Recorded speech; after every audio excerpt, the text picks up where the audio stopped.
Hi, I'm Brother Pablo and I'm going to talk to you about the Dominicans, also known as the Order of Preachers.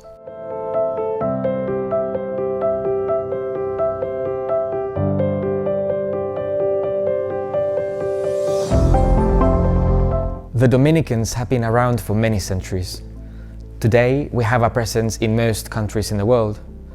As you might have noticed from my name, I am from Spain, although I live in Oxford in the UK, where I am member of the English province of the Order of Preachers. So, what are the Dominicans?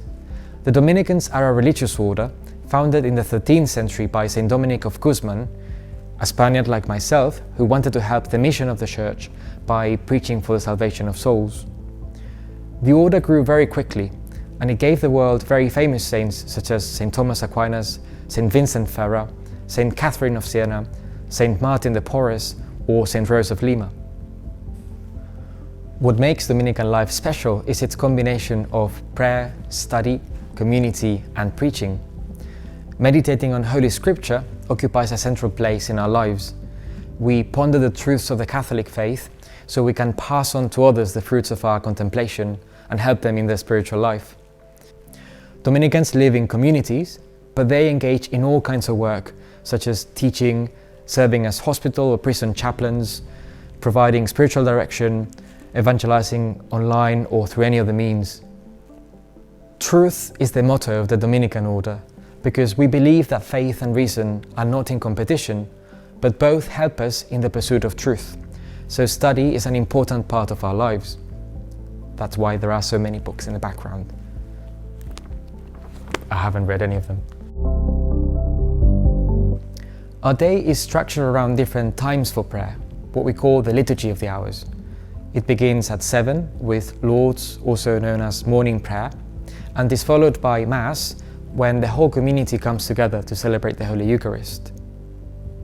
Before Lauds, the house is in silence, so some friars like to have some time for private prayer in the church or in the chapel. Yes, that means you will have to wake up at 6 or even earlier. After Mass, most people go and have breakfast. Students like myself get ready for their lectures, others go to the apostolates they may have in the city, and we come together again for midday prayer, which is at 1. This is some kind of pause in the middle of the day before we return to our work. Vespers or evening prayer marks the end of the day. That's when traditionally monks would have come back from the fields or from some kind of manual work as the sun was setting. For us here, Vespers is at 6:45 and is followed by dinner. This marks the beginning of the time for rest, although it's true that some students always need to do a bit more work on their essays or their lectures for the next day. The last prayer of the day is Complin, or night prayer, which here in Oxford can be prayed privately before you go to bed or in the chapel shortly after dinner. As you see, the day of a friar is marked by different moments for prayer, which helps us follow St Paul's maxim to pray without ceasing and sanctify every aspect of our lives. The habit is a sign of our consecration to God. Originally, in the Middle Ages, white cloth was one of the cheapest materials that you could get because it was made from undyed wool. So it's also a sign of our poverty and the simplicity of our life. It consists of 7 different pieces: the tunic, the belt, the rosary, the scapula, and the capuce.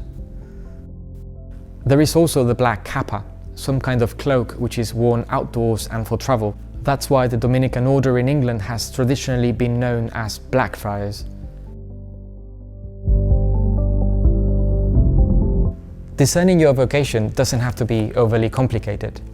If the Lord is calling you to the religious life, then it is very likely that you already have some of the clues.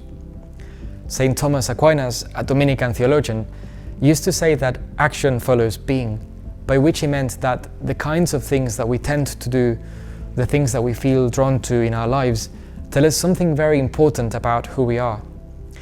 So for example, if you find yourself seeking more time for prayer, or interested in learning more about the things of God, or if you have a desire to give yourself more completely to the Lord and to preach His gospel, then this might be the signs of our religious vocation. Of course, a vocation means a calling, and the only way to hear this calling is by listening. This means making time for prayer and also receiving the sacraments frequently. If you think you might have a vocation to the religious life or to the priesthood, you can speak to your parish priest or to any religious you might know. For me, it's that combination between prayer, study, community life and preaching. I always felt drawn to deepening my life of prayer, but at the same time I also wanted to help people in a practical way. So that balance between the contemplative and the active life I've always found very appealing. It's an amazing life, so please do get in touch if you have any questions, and thank you for watching.